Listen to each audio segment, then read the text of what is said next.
bubble. All of a sudden, because certain other teams didn't win it. Yo, imagine Nuggets fans had they won that bubble ring. They would be bragging about it. It would count. It would count. So just say it's the fact that the Lakers won and niggas just don't like, and people just don't like the Lakers. And people just don't like the Lakers. No, they don't. Like, And I am one of those people who hate the Lakers, but I respect that ring. Like, that's a championship ring. Like, a championship ring is a championship ring.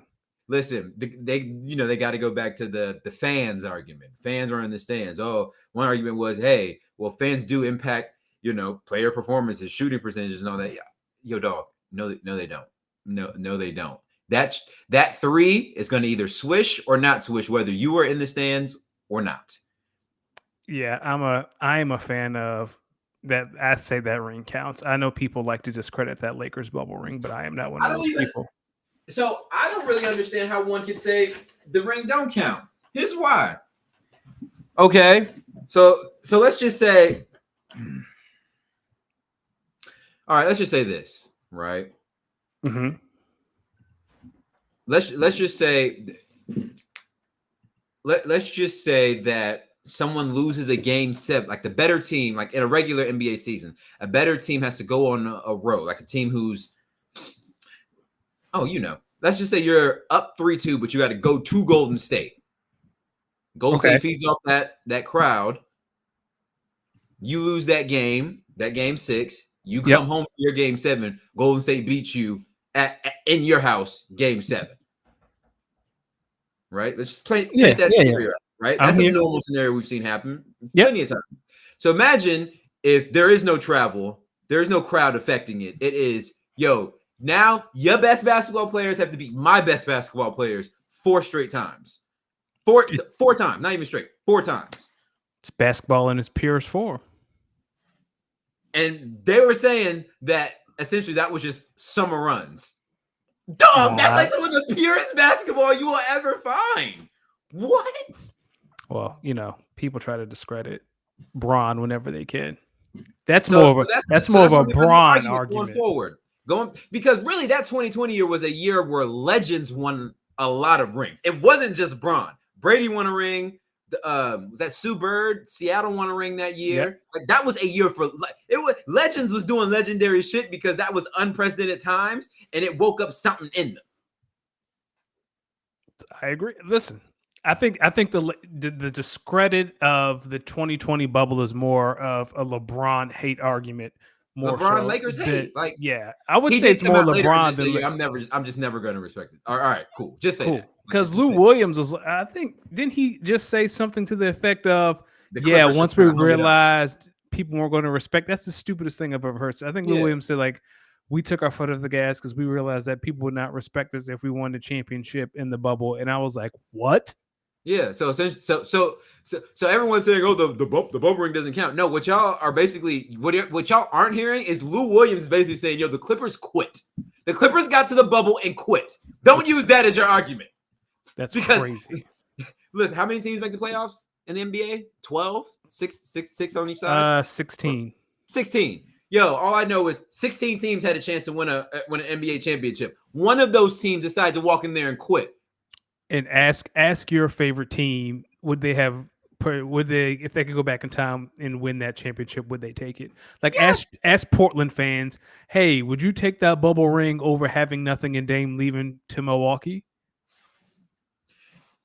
Yo, if you're a Portland fan, you can't even, if anything, you should be on the Lakers side of this argument because who were the crybabies that said we have to play an in-season tournament to determine the last couple of seeds because we didn't get a chance to finish out the regular season? One of those was the Portland Trailblazers. Correct. I know all y'all remember that speech. Yeah. I know all y'all remember. So I don't want to hear this. Listen, from here on out, this is going to be my argument. If you say LeBron and the Lakers ring does not count, then please tell me with the same argument, Tom Brady's ring with Tampa does not count either. Yeah. And ask Devin Booker, would he prefer to win that bubble ring compared to losing to Giannis a year later? Now look at him. Don't even know when the next time you really might see it, NBA Finals again. Listen. And Nuggets fans, here's my next thing. Y'all were the best team in the league last year. Y'all while there may have been questions on maybe some of the Timberwolves' health, so on and so forth, y'all were the best team in the NBA postseason last year. Y'all were rightfully champions. I don't really think anyone can even really doubt that y'all were the best team last year. But the thing about making it to the top is it's different. It's different. So all I'm going to say to you Nuggets fans out here, I know y'all start the season off hot. Y'all look good. Before y'all really start barking up this repeat or three-peat talk, slow your roll. Well, Nuggets are first in the West now, right? They are. It's Nuggets and the Mavericks. Yeah. I had to throw that in there. Yeah, Mavericks don't look bad. We're going to talk about it, but slow your roll before y'all really get into that three-peat talk. One of my arguments to my man was because my man started talking. He was basically saying, "Yo, y'all gonna be sick when the Nuggets three-peat," and I said, "Three-peat? Three-peat? Hey, a whole lot can happen in the next 2 years." My argument, my exact response was, "Yo, the KD Warriors super team didn't do a three-peat, and you expect the Nuggets to?" Listen, and Nuggets fans, before y'all discredit that bubble ring, just remember there were 2 years in between that bubble ring. Well, there's two other champions before y'all won that chip, and y'all had every opportunity to win both of those chips because y'all were in that playoffs in both of those playoffs. And y'all gonna hit me with the mom man with her. We were starting some combinado and some. Hey dog, I go back and say look at the supporting cast that from the Eastern Conference Finals. I mean, from the Eastern Conference in 2018. That's one of the nastiest rosters that's ever made an NBA disgusting. Finals. If you really want to take back, we go to those 7 NBA Finals. Yo, he tried to say Bron's supporting cast in 2018 was better than Jokic's supporting cast the year the Warriors won a couple years ago. Dog, Michael Porter Jr. would have been the 3rd scorer on that 2018 team. He was naming it by player by player. Player by player, he was naming them. I was like, bro, what are we talking about here? What are we talking about? See, this is why we can't give people nice things, right? This is why people who are accustomed to losing should not be allowed to win because you know that. Bro, I was trying to tell him that, like, yo, dog, you are really wet behind the ears of like winning. Like my franchise, we got swept. We said y'all were the better team. Now we're on the next year trying to win number 18. Y'all are still stuck on the one you didn't win a couple years ago. This is why the Detroit Lions can't win the Super Bowl. So I think there's in my opinion, there's like an evolution to winning a professional championship from like when you're going from non-contender to like champion. You have to go through the building stage. Then you got to go through then you got to have the we're here year when y'all make the statement.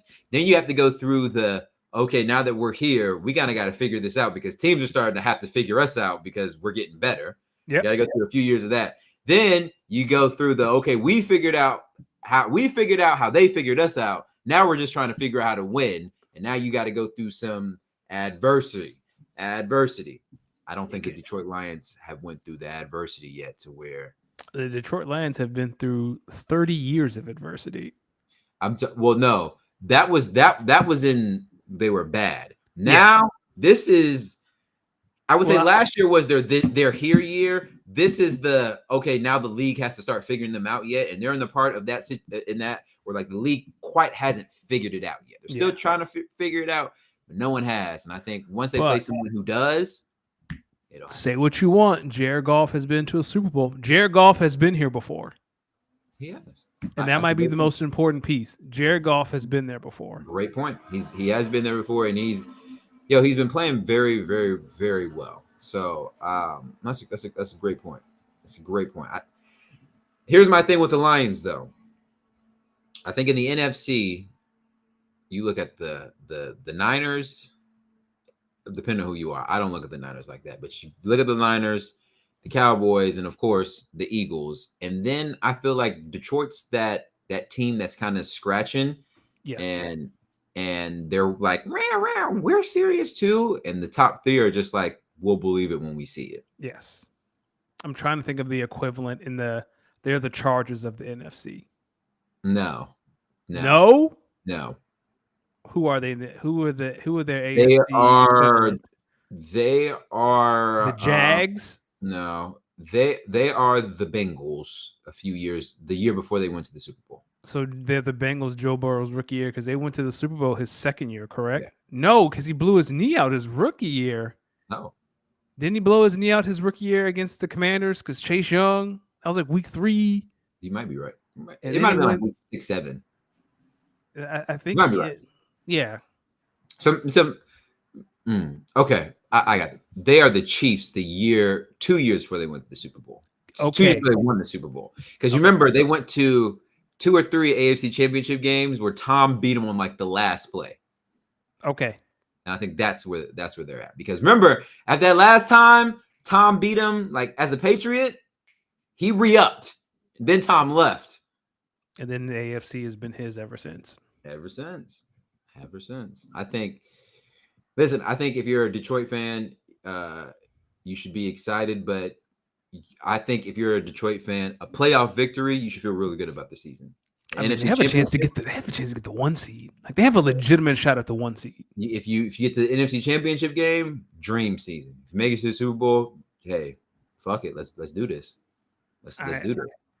I think and we'll talk about this later, but I really do think the Lions could grab the 1 seed, like legit, based off their schedule. Their schedule's so easy compared to the other contenders. Like the other top 3 teams, they have a stretch or stretches where it's really tough, and it's like for the Lions, it's like the Vikings twice. No offense, they have the Packers, they have like the Bears twice. Like they have a bunch of games that they can win and win easily, and have the inside track to the 1 seed. They're the Lions. Yes, but it's always those they got an easy straight to schedule teams that start pissing some things down their leg. That's true. Last week was one of their hardest. You have legit 2 hard games. They have the Broncos in Detroit, and then they have to go to Dallas the week after Christmas. Like those are their only like 2 games that you're like, maybe they could lose those. They have the Bears twice. I would say there's at least 4 tough games. Both of the Vikings games, one of those Bears games, they'll likely be the game in Chicago, whichever the second game is. Whichever the second of those matchups is. The second game is December 10th in Chicago. Yeah, so that'll be a tough game for them because they're going to beat the Bears in Detroit, and Bears are going to want their get back. And don't sleep on that Packers game. It may be in Detroit, but we ain't going to be too happy about how they did us last time we saw them on that Thursday. I'm rooting for you. So Eagles need as much help as they can get for the 1 seed, so I'm rooting for you. Welcome, ladies and gentlemen, to episode 122 of Speak On It. Hell, we're about to talk about these Eagles here. Ladies and gentlemen, I am one of your hosts, the bro with the fro, the resident DJ around this spot, Los D Mix, here with the smoothest bald head on the East Coast. My man, my brother, Danny Ocean. How you doing, brother, man? We living. We living. Listen, let me ask you something. Were you able to hear the full episode of Demix Upstairs? I did not. I was at work. It's a long 2 hours. That's the longest I've ever sat there and spun some music. What I have heard is elite. You're really good at this. Hey man, I'm happy at the progression I've made, and now I think now. A week ago, we talked about like the evolution of the DJ brand. In the past 7 days, particularly since I kind of released that was the first public mix I've ever put out there. It's funny because you've probably heard so many of mine. Yes. But that's the first one I've made public. From when I've dropped that one, like a bulb has been going off my head. Like, yo, I really got to, this is the LLC. I have to build this out. And so what has been the public response to the one you released last week? Well, that's the thing. The ones who have told me they've listened to it have said they like really, really like it. But I think more people need to hear it. So that's the thing. So we need to boost it some more. Well, we need to boost it some more, but I also think that there's got to be. I think I got to build more around the brand, so then that more people will naturally, instinctively, because even if they come in, like, what are they coming into? That's what I got. That's what. So I think that's the next evolution. So I know we talked with our homegirl, Dina, who I actually texted her not too long before I got on here about potentially helping out with like a logo or something. But I'm also just chatting with some of my people in my close circle about this and about like, what do you think could be helpful? Because I think what I think would be helpful for me now is to just start doing more gigs. Like I just gotta start getting more gigs. But I think the only way to get more gigs is you got to meet more like bar managers, people, stuff like that. And the only thing, so now you got to think about, all right, but what does that interaction look like? I can tell them, hey, I'm X, Y, and Z, but like if I don't have something tangible for them to have that they can come back to, that's what I feel like I need. So I'm thinking mini champion, and that's too expensive. Mini championship belts with the QR code to your site. That'd be fire. That's expensive. I know. But I'm thinking maybe it's just like maybe it's like a card with a QR code. I keep going back to this, but I just, that definitely could be the muse. What if that, but instead of a card, I think we talk about like it being like a sticker. Yeah, something.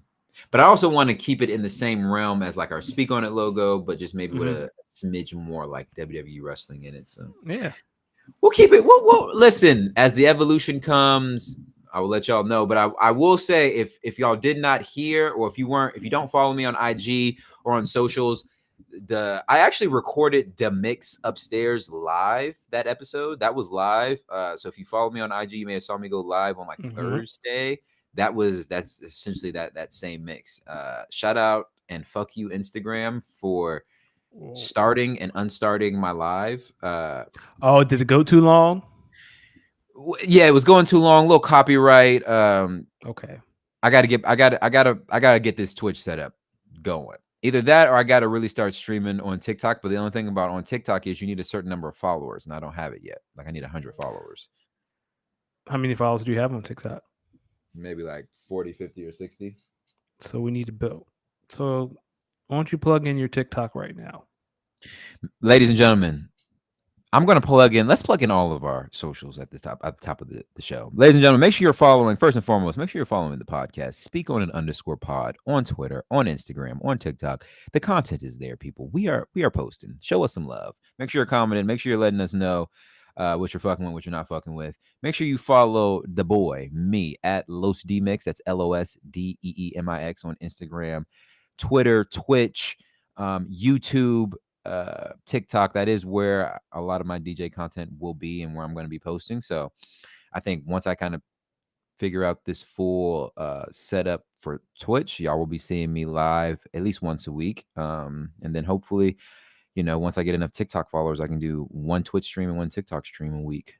Just spinning.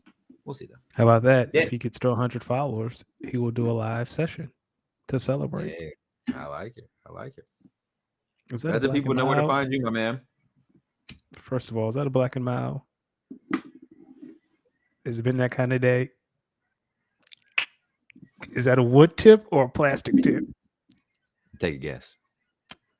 Don't tell me you're smoking on no wood. Nah, it looked plastic. I was like, look plastic from here. You find me on the Burn app, Danny Ocean 41. D, you ready to get started? You smoking a black. I know you about to talk some mad cash. I ain't never seen you smoke a black. I just ain't did on camera. Ladies and gentlemen, Speak On It 122. Where are we starting at today, my brother? I think we already kind of covered week 10 in the NFL, so we're going to dive a little bit deeper. Before we talk about anything important. I got one thing before we start. Yeah. Rojo, if you hearing this, get your ass in this chat. When we get to the fantasy section, Rojo, I'm on your ass. Pause. I'm on your ass. Go ahead, my brother. I can't. We're going to fast forward just to get to the fantasy because, yes, we have a lot to talk about. I did a lot of great things this week. Any surprises? I know we talked about the Lions getting the 1 seed and some other stuff. Any surprise wins or losses for you outside of last night? This may be a biased pick. Green Bay. I don't understand. This isn't a bad football team. It's not. It's really not. They're just not a good football team. But are they not a good football team because they make bad plays, or are they just not a good football team because they're just not a good football team? Well, it seems like Jordan Love is your guy, and that's the hardest part. You seem like you got the hardest part figured out. I would say some of the throws I've been seeing him make, like there's real progression week over week with this guy. Here's my biggest thing. Packers. When this season ends and free agency begins, I know there's a stigma we have on paying wide receivers, but I want you to go to T. Higgins' agent and just hand him a blank check and say, let us make you the highest paid wide receiver in the league. Or I'll do you one better. You trade for Stephon Diggs. Nah. You don't want Stephon Diggs? I do, but you don't. I mean, at the rate the Bills are going, you can get him for pennies on the dollar. When's the NFL trade deadline? It's already passed. I'm talking about for the free agency. Look, man, I don't know if you saw what Trayvon Diggs was talking about on Twitter today. He's essentially doing his best to get his brother out of Buffalo. Did you see that? No. So Diggs tweeted last night, I believe, yeah, get my brother out of there. And then this morning he tweeted, he was essentially saying Josh Allen ain't pop off like that till Diggs got there. Oh, Trayvon has been. He's not wrong, though. He's not. And that's the funny part. He's not wrong. But I would also say this, take any top 5 wide receiver off that team and see what they look like. Trust me, I know. Hey, man, Diggs to Green Bay sounds good to me because I don't want to see Diggs in Dallas. I'm with Buffalo fans as someone who has Josh Allen and Stephon Diggs in a league. It's frustrating. It's absolutely frustrating because the Bills will be cooking and then there'll just be like a bonehead turnover. And there's at the midst of this, in the middle of this is the same culprit when it comes to these mistakes. It's Josh. Allen. It's always Josh. Fumble or a crazy. Some of the picks, I don't blame quarterbacks for like tip balls or like receivers, and like those aren't interceptions. But like some interceptions Josh Allen throws, I'm genuinely just confused. Who are you looking at? I heard someone say that Josh Allen plays every game as if he's trying to make up for that AFC Championship loss, and it makes so much sense. Like every single game, it feels like he's trying to do everything. It's like, chill out, dog. I think there are 2 types of Josh Allen plays. The Josh Allen plays, and you know which Josh Allen plays I'm talking about. Josh Allen plays. And then the Josh Allen plays like that one playoff game against Houston. Oh, I saw someone post that clip today on Twitter when he tried to lateral the ball and dude had to smack it out of bounds. Like, no, you can't do that. That's a penalty. That's a flag, Josh. Can't do that. Son, that play against the Texans, and if you're a football fan, you know which one I'm talking about. Easily one of the funniest football plays, maybe ever. One of the funniest games ever. Up there with Dallas trying to have Zeke. You know what low key is a funny up there with Chuck game? Pagano and the fucking punt. You know what? Oh God! You know what low key is up one of there the with funniest the games? fumbles. Butt fumble. You remember when the Colts played the Chiefs and the Chiefs were up big and Andrew Luck came all the way back? That game was hilarious. That was the moment Andy Reid said, "Alex Smith, you got to get the fuck up out of here." Alex Smith, he said, "Yo, Alex Smith, you don't have to leave this facility, but you got to get the fuck up out of here. Just know we drafting your replacement. Just know." Man, and they traded up to go get Mahomes too. They said, "No, we are not dealing with this shit." It still amazes me that the Bears said, "Nah, we want Maserati Mitch." I mean, that's good for you because Mahomes ain't in the NFC North. Yeah, he'd be a bad man in that. He'd be a bad man in that Chicago wind. Yeah, his arm is not affected by weather. What were your thoughts when you saw that kick from Denver to win the game? Hilarity. I'm one of the few people. I'm not a big fan of the Manning cast. Like, it's okay, but I was on the Manning cast. There's nothing that's funnier than watching Peyton Manning watch awful football. He can't stand it. He can't stand it. He gets so angry. And Eli's like, "Oh man, this is great." And Peyton is about to blow up. Peyton out there. Yeah, Peyton is like, he missed it. Did you see? I saw the clip in the third quarter. Josh did something, and Peyton was like, "Yeah, this is over." Like it was 11 minutes in the third, and Josh did something, and Peyton was like, "Yeah, this game is over." Listen.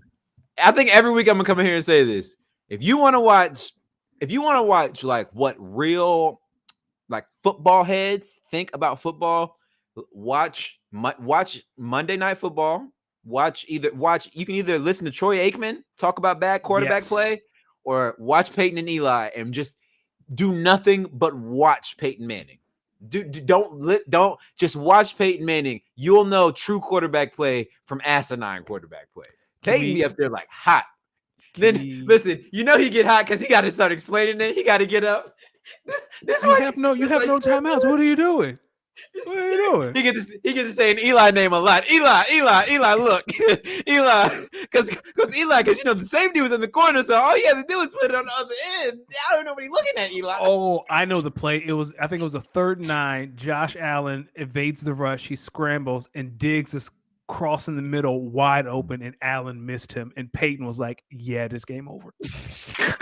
That's it. I'm done. If I wasn't paid to be here, I would not be here." Listen, but you want to know the most NFL thing about this whole situation is we woke up on Tuesday morning. You know who got the boot? Not Josh Allen. Offensive coordinator. Sean McDermott is wilding. That is the most NFL. Listen, if you want to know the hierarchy of the NFL, just know when things are going bad, that offensive coordinator is the first one to go. The offensive or defensive coordinator is the first one to go before your best player. I mean, he fired Leslie Frazier last year, and they had a top 3 defense. Where is Leslie Frazier? Is he in Minnesota? He might be. That's crazy. But yeah, no, I didn't get that. Listen, how many more years you could think Sean McDermott got before? Oh, this is it. This is where is he at now? I don't think he's coaching right now. No, he is not. If they miss the playoffs, Sean McDermott is gone. That's a wrap. Ain't no one else to fire. You fired your defensive coordinator last year. Now you're in charge of the defense. You just fired your offensive coordinator, even though I don't know why he didn't tell Josh to throw 3 picks and fumble once. Anyway, who else is there left to fire? It's you. Josh Allen. It's easier to find another Sean McDermott compared to a Josh Allen. Easier to find because Josh has shown he can do it. And once you've shown you can do it, I mean, look at also boy Matt Flynn. He did it 1 game. But this is my thing. If you're Sean McDermott, you got an argument, brother. Yeah, if you're Sean McDermott, you sound a lot like Trayvon Diggs, brother. Let me tell you something. We brought 14 in. You started kicking up, but before 14, this is the Bills offseason, and this is going to tie into another New York team. Daboll about to lose his job. Okay, no, he's not. Sean McDermott is about to lose his job. Buffalo's going to call Brian Daboll and say, "Hey, man, we had a good thing. Our bad. Come over here." And Brian Daboll will be back in Buffalo as head coach. No. You don't think Daboll's going to lose his job? I'm glad. Let's talk about the Giants since we're here. The Giants are a really, really bad team. Awful. It saddens me to watch them play. Brian Daboll is not fully to blame for this. The Giants last year, the Giants knew they were in a rebuild year. What they didn't know was that bringing Coach Daboll in would be that much of a step forward. They were way too ahead of a schedule on their rebuild. The Giants knew it. The only people who didn't want to accept it was Coach Daboll and the players, rightfully so. You want to go win a championship. Absolutely. Okay.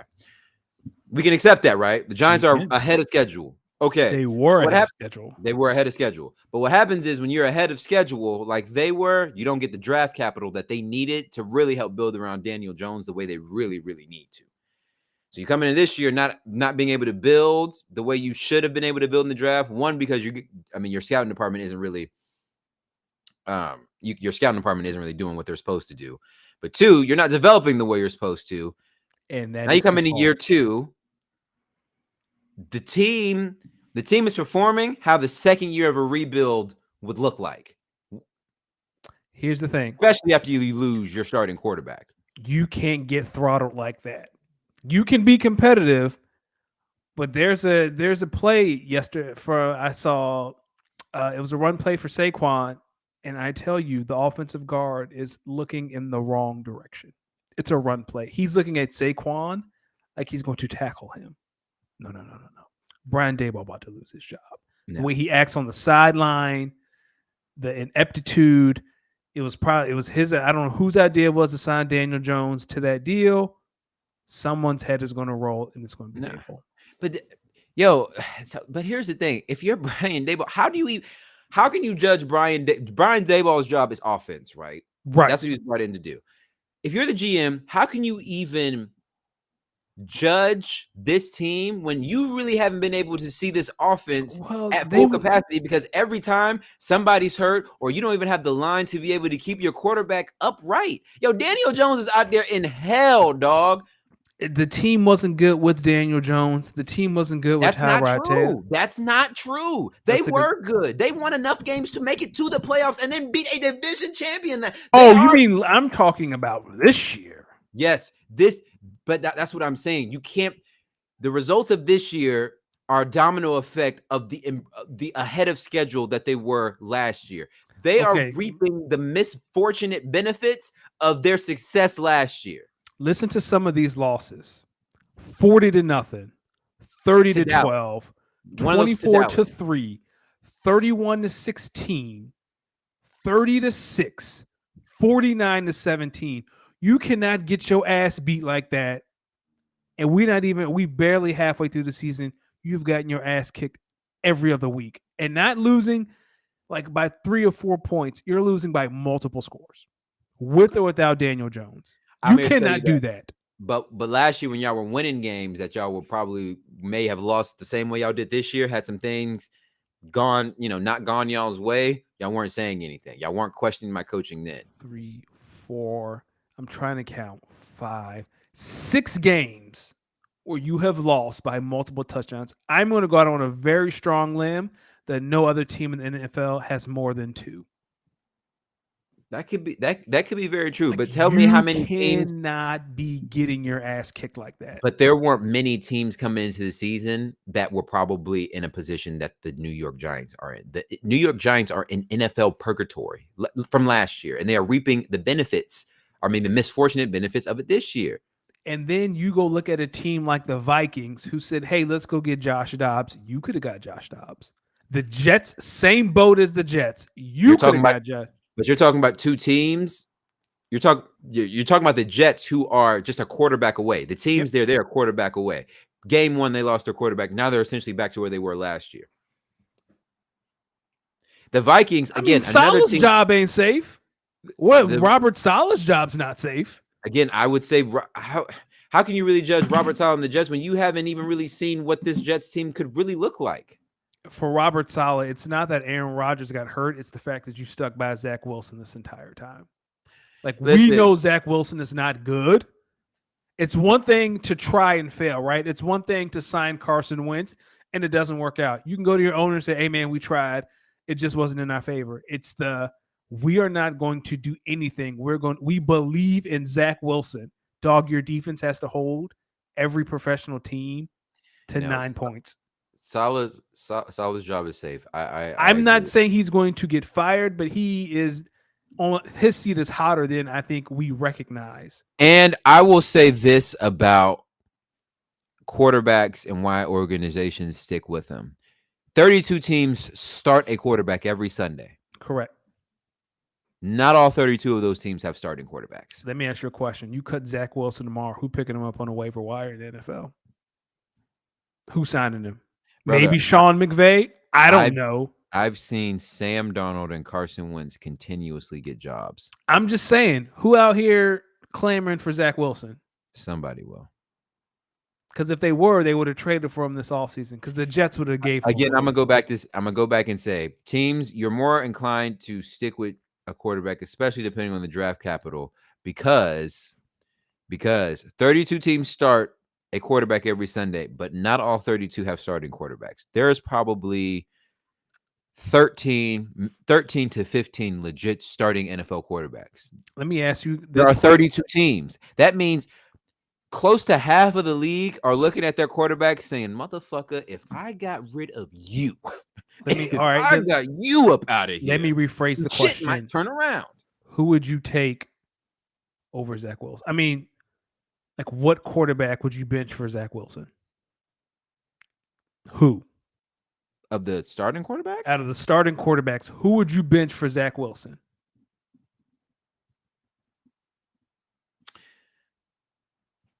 I would put him in that Bryce Young category. I'd get Bryce Young out of here. I'd bench Bryce Young and bring Really? Bryce Young has played 9 games. Zach Wilson has had 3 years. You gonna bench Bryce Young?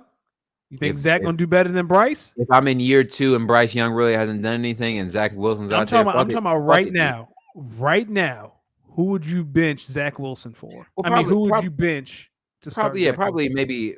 I mean, not many quarterbacks because I've seen what Zach Wilson has played like this year. But I'm not talking about necessarily in the situation of right now. I'm talking about, let's just say they release Zach Wilson this offseason. Yep. And maybe after seeing 17 games of Bryce Young, you're maybe not fully convinced that this is maybe the quarterback of the future. But Frank Reich may see some things in Zach Wilson that he thinks with a little bit of coaching, he may be able to fix. Let's bring him in here. Frank Reich would lose his job. No, he would. Right now. No, he would. You pick Bryce Young over CJ Stroud, and then you're going to look me now after 1 year and say, I want to bring in Zach Wilson? Dog, you're getting fired. Okay. Get the fuck out of my office. We ain't got nothing to talk about. Listen, out. I'm going to say this. Yes, in the case of Zach Wilson, yes. But in the case of Daniel Jones, no. Daniel Jones over Zach Wilson. Yes, I would take Daniel Jones is one of the 16 starting quarterbacks in this league. I'm sticking with it. I would say middle of the pack. Yes, 16 to 20. 100%. No. No. You're not hearing what I'm saying. I'm saying 32 teams in the league. Yep. Daniel Jones and the Giants are one of the teams. And on draft day, I don't think quarterback is where they really need to put their issues on. I don't think quarterback is the issue here. If they have a I think if you put Daniel Jones, no, I've seen it. When you put him around a little bit of capable offensive line play that allows him to be able to run the ball, good wide receivers. I'm talking legitimate wide receivers. Stop taking these chances. Go out and either trade for a wide receiver 1 or go actually draft like a Marvin Harrison type wide receiver. Bring those in, maybe beef up both the offensive, defensive line. Now you got a team that probably can win 8, 9, 10 games. Daniel Jones is not bad. Here we go. So the Giants have the 2nd overall pick right now. Keon Coleman and Marvin Harrison Jr. Chicago has the 1st overall pick. Let's say they get Marvin Harrison Jr. or they draft an offensive lineman. You telling me, well, I'm not as high on Caleb Williams as someone. Keon Coleman, if I'm the Giants. Keon Coleman, right then and there. Really? Keon Coleman. Yes. You don't need – that is where a lot of – listening to fans will get GMs and front offices fired. Let me tell you something. We don't know what the fuck we talk about. We don't know what the fuck we talk about. To a degree, but I do know every time Daniel Jones I don't think it's to a degree. I don't think we know what we're talking about. There's a turnover somewhere. There's a fumble on the way. You can sell hope. I would say a lot of these front offices probably agree with us. Some of these guys were busts. But situationally, everybody has the right decision in revisionist history. But situationally, in these positions, sometimes you understand why certain people were drafted at the capital they were. Yes, you can look back and say, yeah, I probably would have taken, looking back at it, I probably would take Patrick Mahomes. But in the Bears' mind, they were looking at the draft board and in their minds, they didn't have enough on Patrick Mahomes to really commit to what they thought would be the quarterback of their future. They thought Mitch Trubisky had more of a line of what they had. Revisionist history, yes, Mitch Trubisky was some ass. Patrick Mahomes, one of the all-time greats. Yes, it's easy to say that. The 49ers, looking back on it, they would probably go back and say, there was a kid in that draft room in 04, 05, grew up lifelong 49ers fan. All he wanted to do was play for the 49ers. We took Alex Smith. He went to the Packers. We haven't won a Super Bowl in how long? That guy's got one. That guy's at least got one. So do you think, with that being said, that 2020 draft class has seemed to struggle? Even Trevor Lawrence has struggled. Do you think teams wish they would have not drafted with the capital and got a rental? Because I am on the thought process that no, because you don't know when you're going to draft that high again. So if you're that high, I was never big on Zach Wilson. Never understood. He made that one throw at his pro day, and it was like, wow, that's amazing. But he played at BYU.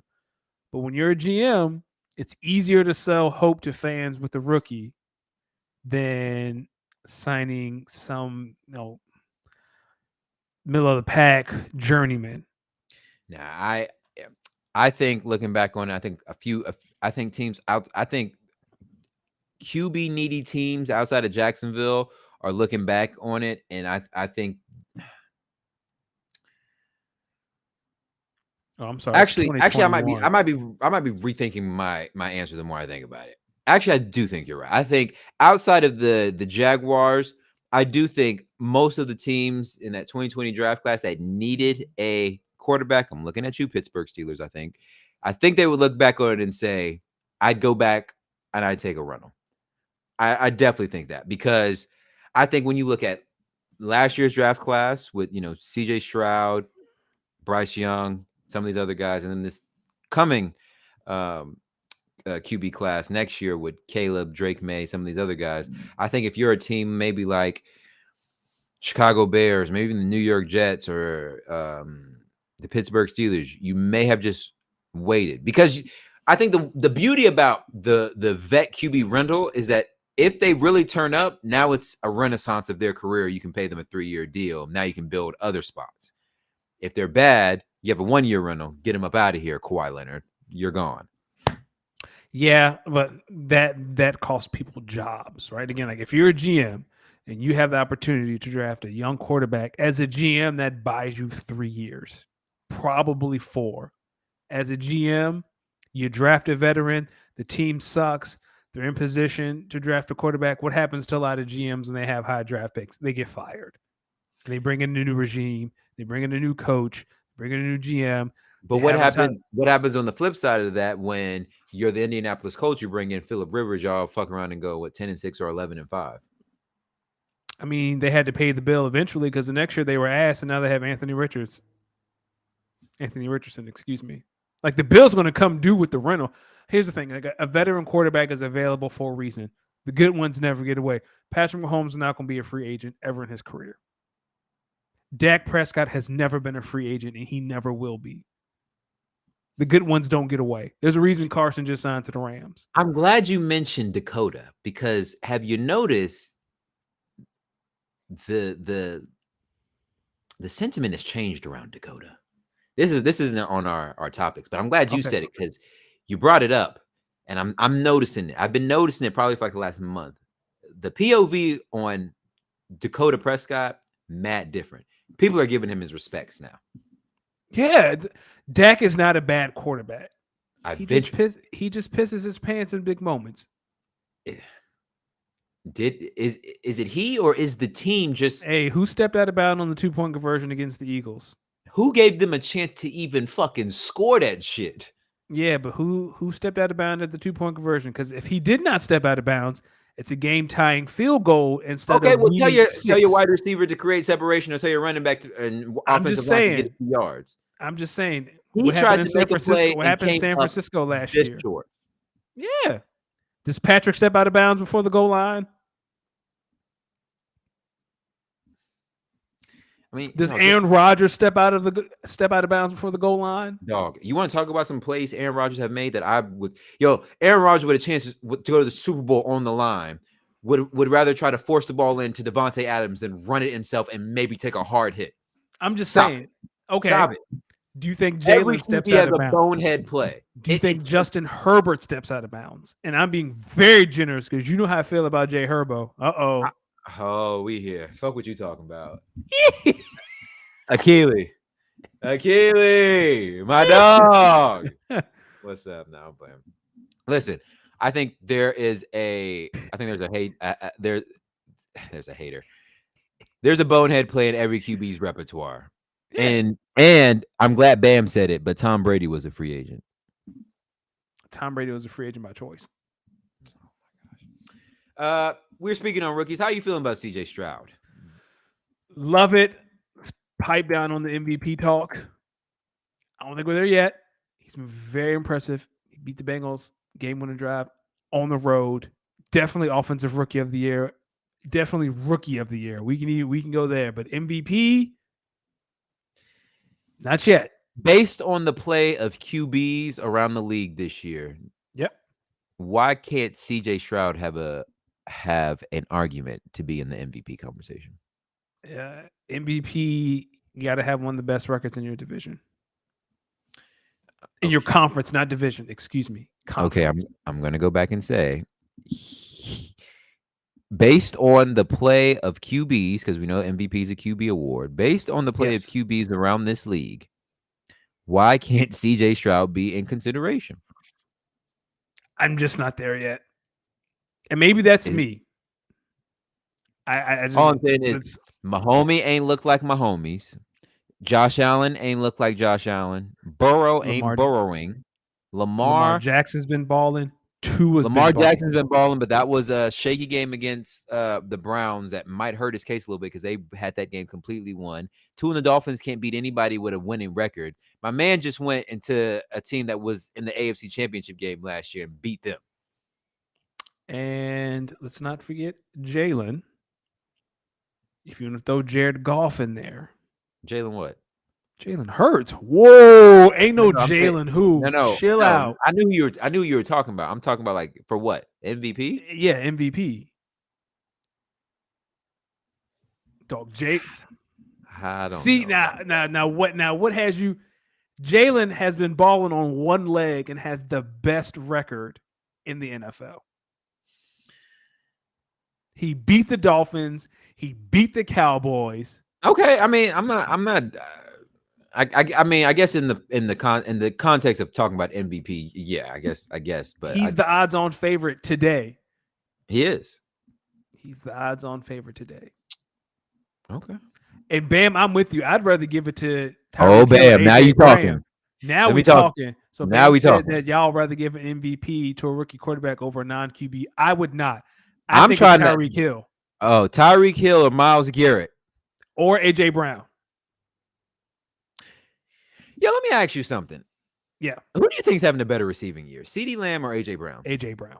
CD has had 3 great games. AJ Brown had 6 games in a row over 125 yards. CD's had 3 straight. 3 of over 150. 10 receptions, 150 though. Let's look at NFL receiving yards. He had 6 weeks of 125 or more. He had 6 for 150. CD no. CD has 3 of 150. AJ has 6 of 125. No, you're not hearing me. Yeah, you're not saying the same thing. AJ had 6 of 150. CD had 3 straight of 10 receptions and 150 plus. You know what's crazy? Even with all that, AJ still has more yards than him. Tyreek has 1076. AJ has 1,005. CD has 975. So it took 3 weeks of a Herculean effort from CD to be in the same stratosphere. And AJ was off last week. Yes. Well, and guess what? AJ still gets to play the Giants twice too. Yeah. Okay. I'm just interesting. I'm just glad the conversation can finally be had now, and CeeDee Lamb is playing like CeeDee Lamb. Has he been paid yet? Receiver. CeeDee Lamb got paid like 2 years ago. No, has he been paid? No, I think he may have gotten. He's up. He got paid last year, or he's up next. Yeah, if he's supposed to get paid this year, brother, he will get paid. Love that. While we got some good folks in here, I want to hear your thoughts on what's going on in the college football world, particularly as it relates to that team up north that some are calling those cheaters up north. So last week, the Big Ten suspended Coach Harbaugh before the Penn State game, and they put out a press release essentially saying, we don't have any firm evidence that he knew, but come on, big dog, we not stupid. He knew. It's the NCAA's. It's the NCAA's lack of institutional control. That's their favorite, right? When they don't have enough proof, they can always say, hey, this happened on your watch. You should have known. Here's your punishment. The funniest thing about this whole Jim Harbaugh thing is that there's a very good reality that the commissioner of the Big Ten is going to have to hand Jim Harbaugh the Big Ten championship trophy if they win the Big Ten championship. And that is what I am waiting for, because that's going to be hilarious, because that's who suspended him. Do I think he should have been suspended? I really don't care about this sign thing. People steal signs all the time. If you're not trying to steal signs, are you really trying? It's the fact of how bold that guy was. sneaking on the other team's sidelines. I think it's bigger than the sign stealing. Sign stealing has always been a thing, but when you're sending people to games that you're not even playing in because you're trying to get signs like 2, 3, 4 weeks in ahead, I assure you, other teams are doing the same thing. Okay. Like, I have no doubt in my mind that Ohio State is sending people to do the same thing, but those people aren't on the sidelines wearing the other team's gear. So when you get pulled over by the cops for speeding, do you tell the cops, yo, but he was speeding too? Yes. Okay. Well, you one of them. And what does the cop tell you? The cops say, I caught you. Same thing, right? It's the same. I don't think this is as big a deal as what's being made out of it. I really don't care. Michigan's still good. Michigan's still. We got to talk about old boy crying. Like, Jim was in heaven after that Penn State game. Let's finish this story because I got jokes on him too. Yeah, we got jokes. I don't care. This is my thing. I think I'm with you. I don't. So here's why I was with you at first. I was with you at first, and then I heard somebody say something. I thought I could understand the other side of this. Yeah, sign stealing doesn't mean anything. All teams do it. But what happens in a game where I'm on offense and you're on defense and you know all my plays? Change your signs. Here's my biggest gripe about this whole thing. But if I don't know that you know, and I don't really know your signs like that, now we're talking about an unfair advantage. Because not all schools have the capital to send guys to all these different games. Oh, that's fair. I hear so you. now this is some fuck shit. So now this is some fuck shit because when little HBCU come up in here and they ain't got they don't have all the resources that they need to be able to recruit and scout at which the level you recruit and scout, or maybe we just say scout. Now you have an unfair advantage. I don't think they would put the resources into smaller schools because the talent gap is so vast. So why are you at Central Michigan, big dog? He was trying to. They were playing Michigan State, right? And he was trying to steal Michigan State. He was getting signed for both. I mean, yeah, I hear you. Here's my biggest thing: the Big Ten came down on Jim Harbaugh. And how do I say this? Well, tell this to the players.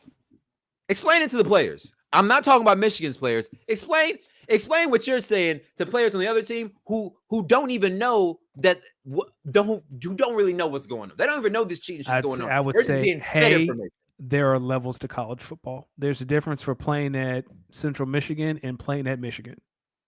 But when Central Michigan plays Michigan, Central Michigan got to go back and try to win their conference too. And they will after they get their ass beat by Michigan. Nah, bro. Here's my only gripe. The Big Ten, the conference itself, has seemed to position itself as this high and mighty, we're going to take Michigan down for whatever reason. Most people don't like Harbaugh. What are you going to do for the next scandal, right? Like, what are you going to do if this happens to Ryan Day in Ohio State? Like, you have to keep that same energy across the board, and that's where it's going to get interesting. This is my thing to the NCAA. You want to correct sign stealing, get rid of signs. Why? Because they don't have walkie-talkies in their helmets, do they? I don't think college teams why have in 2023 don't you just put something in these players' helmets like the NFL? Well, that's very... can we talk about how the NCAA really doesn't do... Can we talk about how the NCAA doesn't really do the best job of really developing pro football and basketball players to the next level?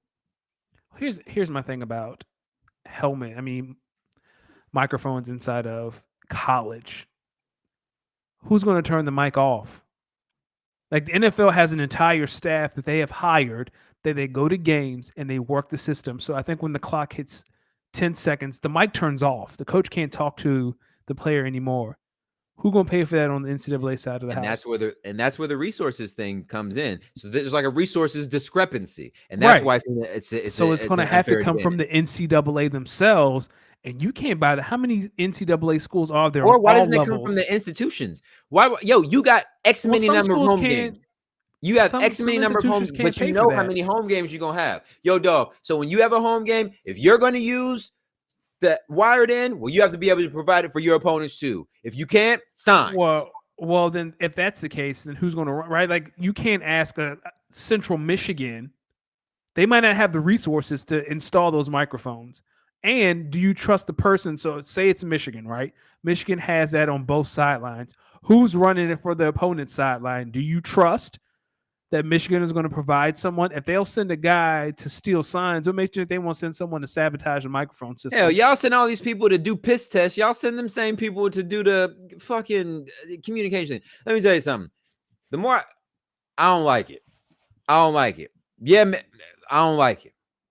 And Michigan, in my opinion, y'all not even playing nobody tough enough for y'all to really be out here really trying to steal signs. You don't play anybody till you start playing Penn State. Before that, y'all ain't doing nothing but playing your local high school teams in the Michigan Ann Arbor area. So if you ain't cheating, you ain't trying. Yeah, but like dog, why you need to cheat to beat Nebraska? Every advantage counts. I mean, but this is on par for Jim Harbaugh though, right? Doing the most. Like this is right on brand with Jim Harbaugh doing the absolute most. And that's why he got suspended. And this is what I'm going to say. The NCAA, they're not stupid. So Jim Harbaugh trying to tell the public, I ain't know. Hey, yo, dog, now you lying. Now you like slapping me in my face. Like you knew. But you got to lie. Because if you admit to it, that's it. You're done. Not only for the season, you probably lose your job. You got to lie. You got to lie. Some may say he might be losing his job regardless.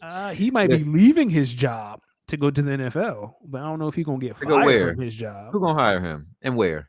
Hey, man, I bet you who's getting fired? Bill Belichick getting fired. No. Who else getting fired this year? Bill Belichick. McDermott getting fired. Okay, the Patriots' job is going to be open. The Bills' job is going to be open. Let's see. Who else might be losing their job? The Giants' job might be open. That one won't be open. The Bills' job, I don't think will be open. The Chargers' job will be open. Chargers, maybe. Justin Herbert will retire. We'll see this. I'll tell you this. Michigan, just know in 2 weeks, the fucking rent is due. Okay, now we talking. The fucking rent is due. Because when OHIO come up there, it's a wrap. It's a wrap. Send them home. Pack it up. Won't even got to worry about the college football playoff. Y'all ain't going to make it there. Don't even worry about it. Enjoy the Cotton Bowl. Enjoy that motherfucking Cotton Bowl. No, y'all going to be in the Rose Bowl this year. Because Ohio State going to be in the playoff. Ohio State going to be in the playoff, baby. Okay, so Michigan going to get the Rose Bowl.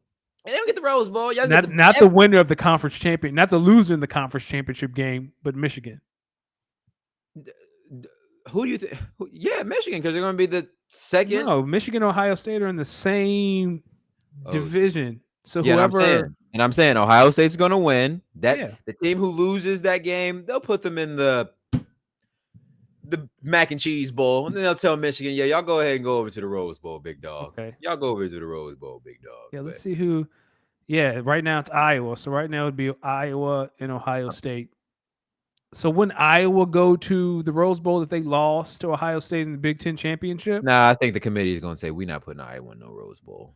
We're not risking our ratings to put Iowa in the Rose Bowl. No one wants to watch Iowa football. Yeah, like no one. So. Nobody.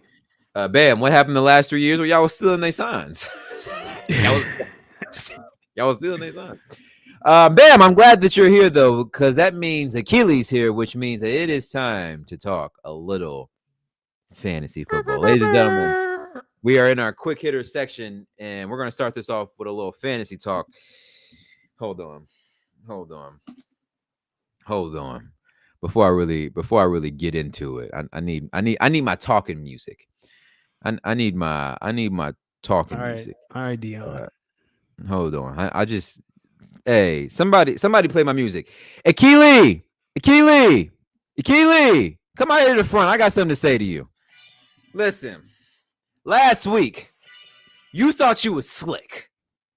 Uh-oh. That shit that you was talking up in our fantasy football league, you thought you was doing something. You thought you was gonna come and take me down. You thought that shit that you was talking up on these airwaves about me and my fantasy football team, even though we at the bottom of the standings, really meant something. But see, what you didn't know, God damn it, what you didn't know is that we talk. We got bulletin board material. You was talking that shit. We seen that motherfucking painted Malcolm X fucking painting on your wall. We seen that. My man got SpongeBob, Malcolm X, Patrick, and fucking One Punch Man in one painting. We seen it. And you thought you was finna talk that way about our team? About the Las Vegas Horned Ducks? I don't care if we only had 2 wins. You thought you was finna come up in our house, take our food, take our women, and bend us over? The fuck is you talking about? The fuck is you talking about? Respect the Horned Ducks. Respect us. I ain't gonna tell you again, Akili. I don't want to hear nothing. You a loser. You cannot fuck with the Las Vegas Horned Ducks. That's on God. That's on Jehovah, Buddhist, Gouda, cheese, all of them niggas. That's on all of them. Fuck is he talking about? What the fuck is he talking about? What the fuck is he talking about here? Yeah, people, last week Akili came up in here talking that shit. Talking all that shit. We played fantasy football. I beat his ass. Beat his ass. By 3. Beat his ass. Yeah, you did win by 3. You know what's funny? I won 2, and now we're all 5-5. Akili, I told you. We're 2 weeks away. Hold on. Well, wait a minute. No. Hold on. You're not playing. No, I don't need any music. All I'm saying is. You got it. All I'm saying is, last week I said we are 1 week away from being in the same boat. And here we are. 5-5. 5-5. Whole lot of cash money was being talked on this pod last week, huh? And I got a signature win. I beat the top dog in our league. You beat dude. I did that. You beat dude. I beat the top dog in the league. Shoot. We here. You beat Dalton Kincaid. Yeah. You laughed. Yeah. He here. Quentin Johnson. Yeah. You showed up. Yeah. Watch that fucking mouth, Akili. Watch that fucking mouth. I ain't going there. Watch your fucking mouth. Watch your fucking mouth. Akili said you got to drop Keaton Mitchell. He said that was. Fuck out of here. Let me tell y'all. Keaton said I gave you game, and now you talking shit. Let me tell you something. Keaton Mitchell and Devon A-Chain, that's going to be my running back tandem of the future. Give it about 2 years. Said, I gave you free game, and this is how you treat me. Yeah. No, exactly how I treat you. Exactly. You ever watch Snowfall? Yeah. The downfall of Franklin Saint did not come from them drugs. It came from his own family. It be your own people's. Watch your fucking mouth about the horn, bro. Nah, Akili. Man. All love, big dog. Can we talk about it's all love. Can we talk about the Superflex League? Dog. I have been in any other league on the planet, I'd be the 1 seed. I have dominated. I have scored a ton of points, but I'm in the hardest division and I'm in 4th place. It is insane how competitive that league is. Can I be honest with you about my team in that league? We have no direction. What? We are some ass. We are some ass. Like, dog, I'm the 2nd highest scorer in that league, second to Jordan, who is in my division. It's tough. He's 3rd. Yeah, it's tough. It's crazy. It's tough. It's a good league. Shout out Geno Smith. It's a good league. It's a good league. Listen, my redraft. That's all I'm gonna say. In my redraft league, I don't even want to talk about that shit, dog. Josh Allen, Stephon Diggs. I built my team around you, so I knew coming into this year that my highs would be your highs and your lows would be my team's downfall. But dog, you could not have told me week 1 when I drafted Josh Allen that there would come a week where I look at my team and say, I should have started Baker Mayfield over Josh Allen. That's a sick world we live in. Oh, it's a very sick world. I'm sick to my stomach, man. I'm extremely sick to my stomach because the QB position, now I have to look at Josh Allen and I have to wonder, is he a weekly start every week? because I can't keep doing this type of shit, bro. I'm so sick of that league, dog. I built my whole roster around Nick Chubb and Saquon Barkley. Ooh, one's injured and one's on a bad offense. Yeah, I can see why you down there. We in the gutter. Yeah. But I'm in another league. You're not in this league. This is a work league with some ex-colleagues. Dog, I am 9-1. I'm beating the piss out of them every week. So here's my thing. I'm sorry, I'm 8-2. Can I be honest with you about fantasy? Talk to me. Last year, okay. So historically, I like to do, like many people, I like to do mini leagues. And historically, it's the teams with the best record that when it comes to the playoffs, my confidence in them, I'm not going to say it dwindles, but I feel like the time is coming. You know what I mean? Because in fantasy, when you're riding high and your team's cooking. But on the flip side of that, when is the cliff? Where is the edge and when's the cliff? And can I add to that? Go ahead. If y'all let me into these playoffs and I win this Dynasty League 2 years in a row, it's going to be a problem. Funny thing is, after a number of upsets in our Dynasty League last year, nobody is out of the playoff hunt, and everybody can technically still make the playoffs. If y'all let me into these playoffs and I go on another run and win, it's going to be unbearable. Yeah. I'm going to be honest with you. In my league, we haven't even discussed someone's FaceTime. We haven't even discussed the playoffs.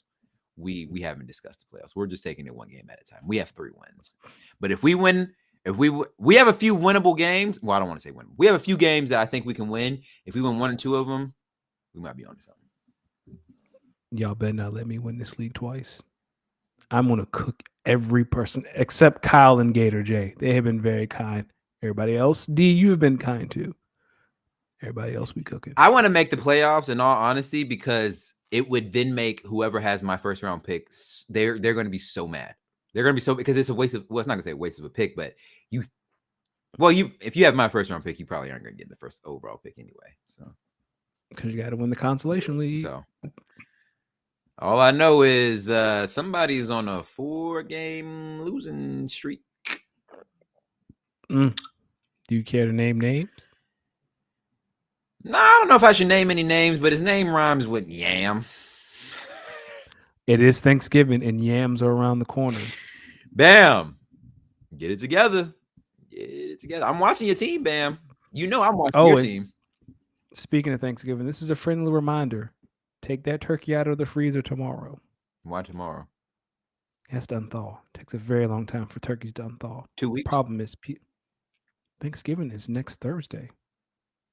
Oh. It's 8 days. It's 9 days away from tonight. It'll be 8 days tomorrow. Oh, wow. I don't know. I'm probably spending Thanksgiving alone. I don't even know when the day is. My days are all mixed. Chandler Costantino. Sorry if I butchered your name, brother. He asked us, trade Justin Fields, James Conner, and Mike Evans for Josh Allen and DeAndre Swift, 6-point passing TD PPR league. Josh ain't passing a whole bunch of touchdowns, but he passing more than Justin Fields, I suppose. Allen's ceiling is higher. So I think it's, what do you think of the complementary pieces? James Conner and Mike Evans or DeAndre Swift? I'm very biased. I think that now that Cam Jurgens is back, the Eagles are going to focus on running the ball more. I think DeAndre Swift is going to get more carries. I think we're closer. We're to the point we're going to see DeAndre from weeks 2 and 3 compared to what we have seen, because the Eagles' right guard has really struggled, which has affected their zone blocking scheme and how they run the ball. Cam Jurgens is back from IR. At the same time, the Eagles have a tough 5-game stretch. I think they're going to try to lean on Jalen more. And also, is Jalen healthy? If you think Jalen is healthy, full disclosure, I don't think he's going to be healthy for the rest of the year. But if Jalen is healthy and Cam Jurgens is back, that Eagles run offense is going to look very similar to what you saw against the Vikings. So you're saying Josh Allen and DeAndre Swift side? I like that side, but that's a whole lot of. That's if you think Jalen is healthy, and I think Cam Jurgens makes that much of a difference at guard. But if Jalen isn't healthy, that really takes a lot of the Eagles' run game because it's a lot of zone read. It's a lot of Jalen's threat to run the ball. I would also say the fact that it's 6 points passing TDs. I lean Josh Allen because I trust Josh Allen. Josh Allen has the better receivers. Yes, so Josh Allen is more likely to go off and be more consistent than Justin. So Fields, Chandler, 100%. I would lean on the side of Josh Allen, DeAndre Swift, and it sounds like Keely agrees there too. He says Allen and Swift 6 point passing a huge factor here, and Connor really might only play a handful of games. That's true. James Conner has just recently come back from a knee injury, so I can see if the Cardinals get into a place where they're clearly not going to be able to do anything, they might shut them down. So, speaking of shutting some shit down, let's wrap this up with a little NBA talk. Let's do it. The Clippers are winless with James Harden. What is your thoughts there? Hilarious. The grass is not green on the other side. When do we hear about the locker room scuffle? Because it's coming. Like violence is on the horizon. Okay. I love this game. You tell me right now who Crypto is going to call a police presence on in that locker room. I want to say Terrence Mann versus James Harden. Terrence is going to put his hands on James Harden. Terrence Mann? Terrence Mann. Because Terrence is the person Harden is replacing. Terrence is very productive. And now we've added this guy who has done nothing and we keep losing.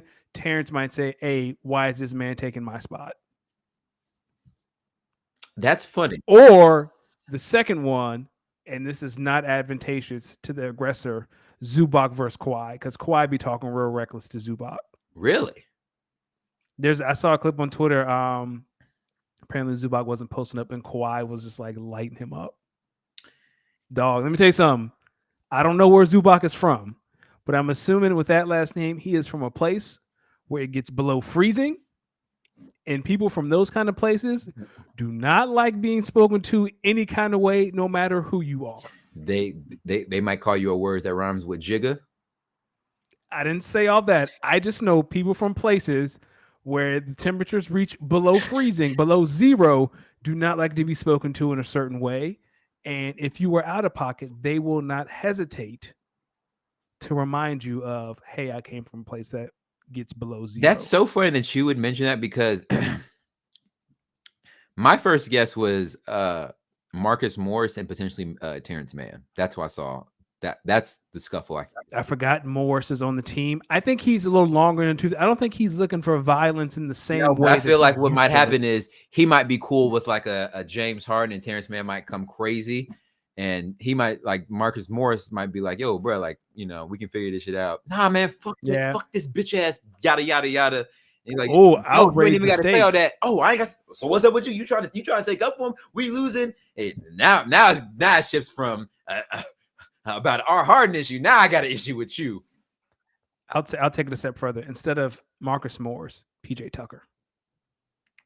Because PJ Tucker and James are friends. Like, they are friends. Oh, yeah, I can see that. Nah, James, I got it. Yo, dog. Hold on, brother. Jamal Murray's out at least a month, but the Nuggets are still the 1 seed. You got any worries there? Nope, no worries at all. Still Nikola Jokic is still there. And he's still the best player in basketball. He's really, really good. He is really he is putting up insane. Like, he is putting up insane numbers right now. Now. Again, I think he's shooting like 60% from the field. What? I know I started this pod off with maybe a little bit of Nuggets slander, but I do think the Nuggets do have a team that I think fans should be really excited about. Like, from an objective standpoint, they are really, really well coached and like they really good team. Nuggets fans act like y'all won something before, bro. Like, y'all. I'm telling Nuggets fans, y'all sound like Eagles fans pre-2017. Y'all are like, chill out. Nah, because y'all are terrible. Like, y'all won that chip and y'all just act like y'all ain't never won nothing. Like, yo, dog, y'all won it. Good. Y'all are not the underdog. Matter of fact, y'all were the clear number 1 seed.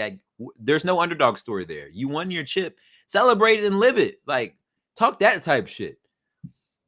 You know what I mean? But maybe that comes with winning, because you see certain organizations when you get accustomed to winning, now your attitude shifts. Okay, Tell me I'm wrong. Go back and look at Steph's first ring versus his fourth. Go back and look at Bron's first ring versus his fourth. Go back and look at Kobe's first ring versus his fifth. Jordan's first versus his sixth. There are still a lot of jubilation about them winning, but there's a different aura about the fact that they won. I'll keep that in mind. I'm just saying. Just saying. Dame and Giannis, the connection has been questionable. Thoughts? Akili, and I just wanted to let you know, I be hating on Jokic, but I've always recognized he's a really, really good player. I just don't like his fans. And Akili, and this might be aimed at me, my biggest gripe about Jokic was he was the Dorks hero, but he had never won. Not only did he win, but the Nuggets dominated through the playoffs. It wasn't close. Like there really wasn't a question from whistle to whistle. 16 games. All right. They won it. They wrapped this up really quickly. That earns a different level of respect. Are you worried about the Bucks? Not yet, but buddy, maybe having a defensive-minded guard beside Giannis wasn't the worst thing on earth. Maybe you didn't need an upgrade because he sure looks great in Boston right now. Yeah, he's cooking. Listen, this is what I'm gonna say. You can't waste many Giannis 50-point games and lose. And here's another thing. This is what you wanted. This is. You wanted the bright lights. They don't get much brighter than they do in Portland with arguably the second best player in the league. You got to do something. And he might. You know what it feels like? It feels like he's still mourning the fact that he didn't get to go to Miami. It could be. I mean, it could be. Yo, let this be a lesson to all y'all NBA players who are unhappy. Don't let the world know where you really want to go. Nope. Let's talk about a team that looks dangerous. The Dallas Mavericks. Who? It's funny because they're down 15 right now. 16. I'm not going to lie. I thought they were going to be a complete joke this season. I think maybe you were a little more optimistic, but very had a lot of questions. Yes. Tell me your thoughts on this Mavs team so far. I am getting excited about this team. The only issue with the Mavericks is these slow starts. Like right now, they are down 54-70 to the Pelicans at halftime. And this has been a theme with the Mavericks. They were down to Charlotte. They were down to Orlando. And then they come out in the second half and just snowball. And next thing you know, the Mavericks have 130 points. Need to be better in the first half. Luka's usage rate is down. I've been preaching about Luka's usage rate for years. And I feel like when it comes playoff time, he's worn out. Now that Kyrie is back and healthy, Luka's usage rate is down. Derek Lively is ahead of schedule in regards to being a defensive-minded center. He's doing great. Tim Hardaway coming off the bench is giving us 15-20 a night. I still think if Tim Hardaway plays like this, you try to see if you can trade his production for a defensive-minded wing. Maybe Pascal Siakam. That is a stretch. It's going to take more than Tim Hardaway Jr. to get Pascal Siakam, but that's the kind. Maybe a DeAndre Hunter. Looks like Chicago might be having some sort of fire sale, so maybe you call and say, "Hey, what's Alex Caruso doing? What? You're not going to get Zach LaVine. You're not going to get DeMar DeRozan, but maybe you can pull Alex Caruso. Maybe you can get Andre Drummond for some extra front court depth." I'm starting to get excited about this team, but they've had a really easy schedule. There's a stretch coming up. I think they have like the Bucks. Like they played the Nuggets, they lost to the Nuggets, but they were down big, and they mustered a comeback to make it respectable against slow starts and then coming back on strong. I need to see them play the Nuggets. I mean, they dropped 144 on the Clippers. That's one of their losses since James has gotten there. I need to see them play like the Lakers. I need to see them play top teams. Yeah. And play well against them before I get really excited. Do you think, kind of going off your point about the Nuggets and the Mavericks, did you see that same dominance from the Nuggets versus the Mavericks that you've seen versus other teams? In the beginning. And then in the second half, the Mavericks, like something about the second half, the Mavericks kicked into gear. I will say, Luka, numbers-wise, is one of the best defenders, on-ball defenders in the NBA so far this year. That's impressive. Look at Luka stepping up on the defensive end. Listen, man, when it comes to the Lakers,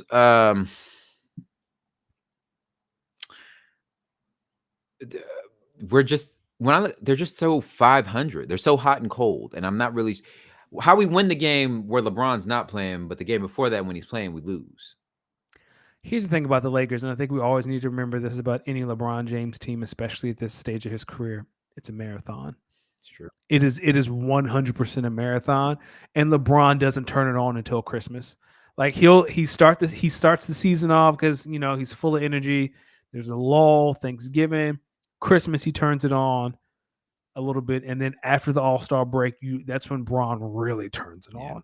So, but like we have the added in-season tournament this year, which I don't think they're going to take it seriously, and they shouldn't. But no, they kind of. But the thing is, they have to because these are regular season games, so these aren't meaningless games.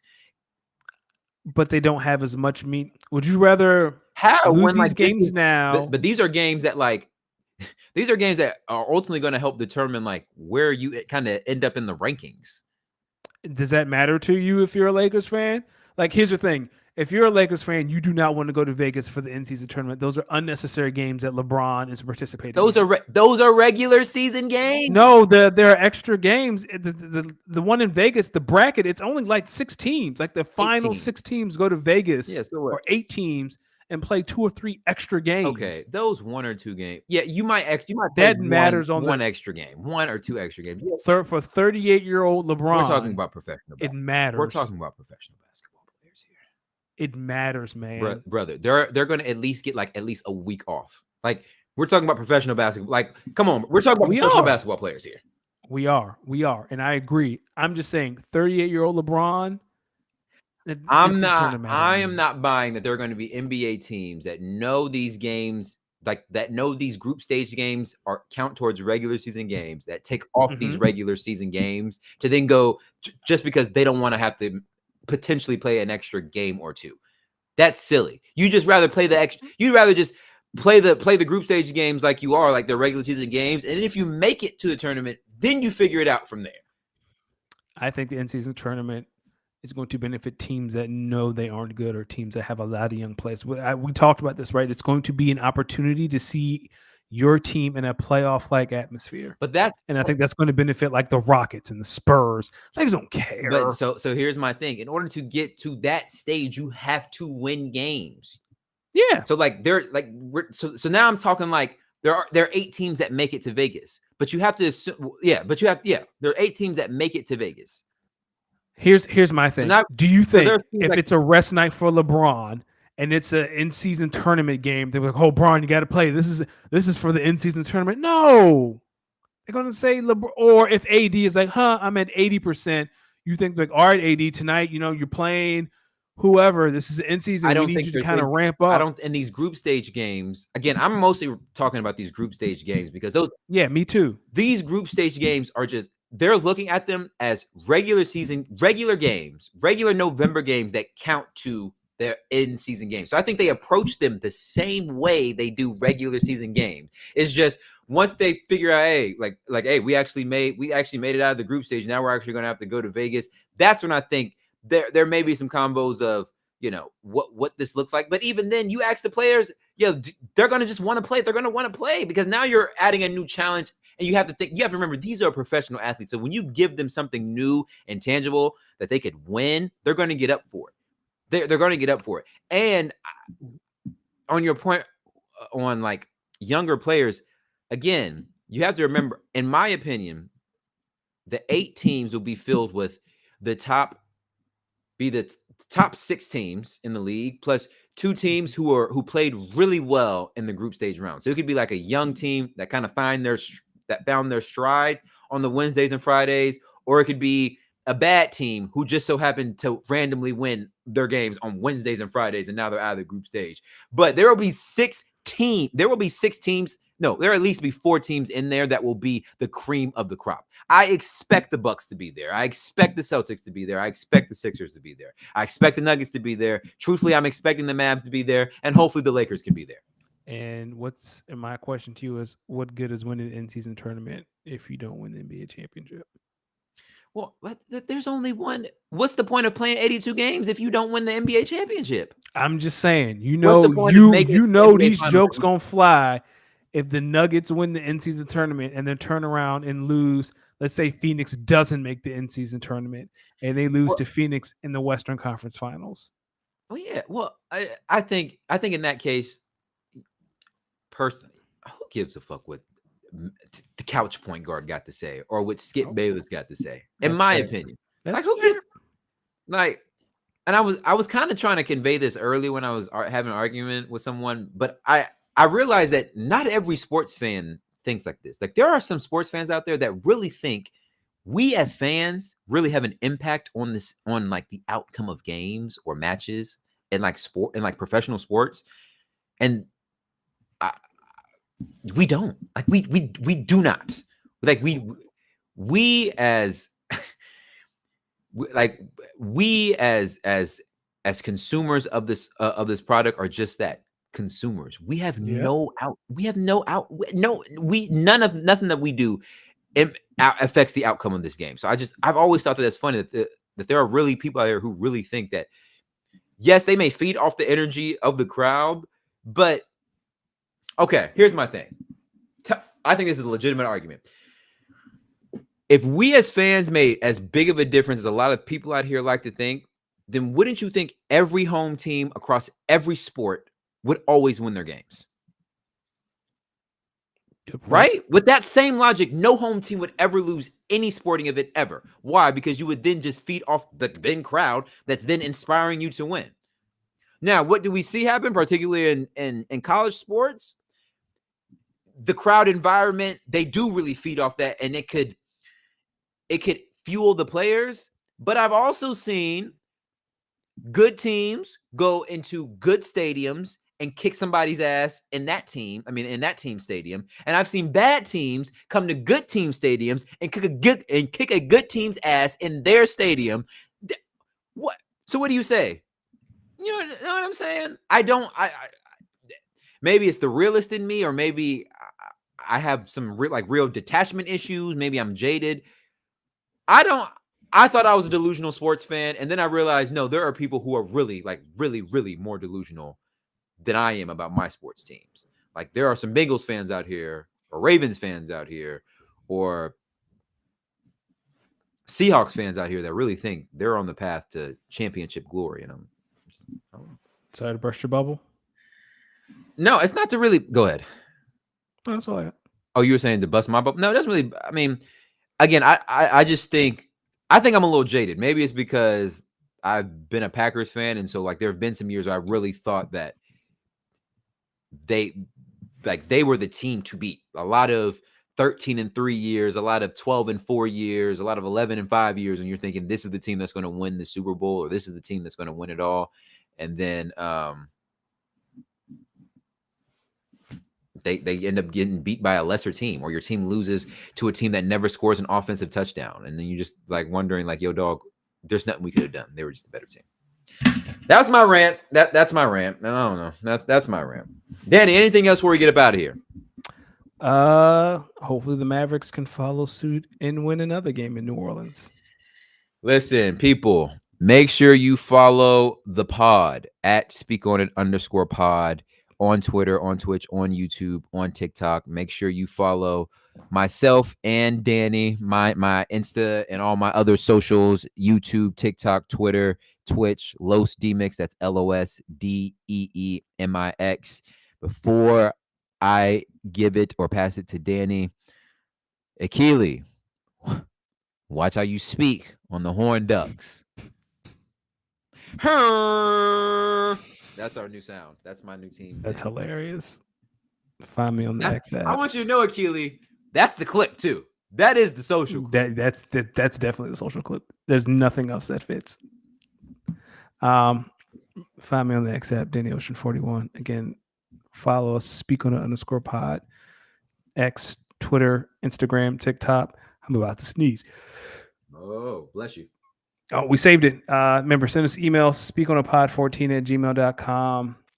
We will be here next week. We will be here next week. And guess who I play next week, week 11? Who? Bam. Oh, Bam. He's saying barbecue chicken.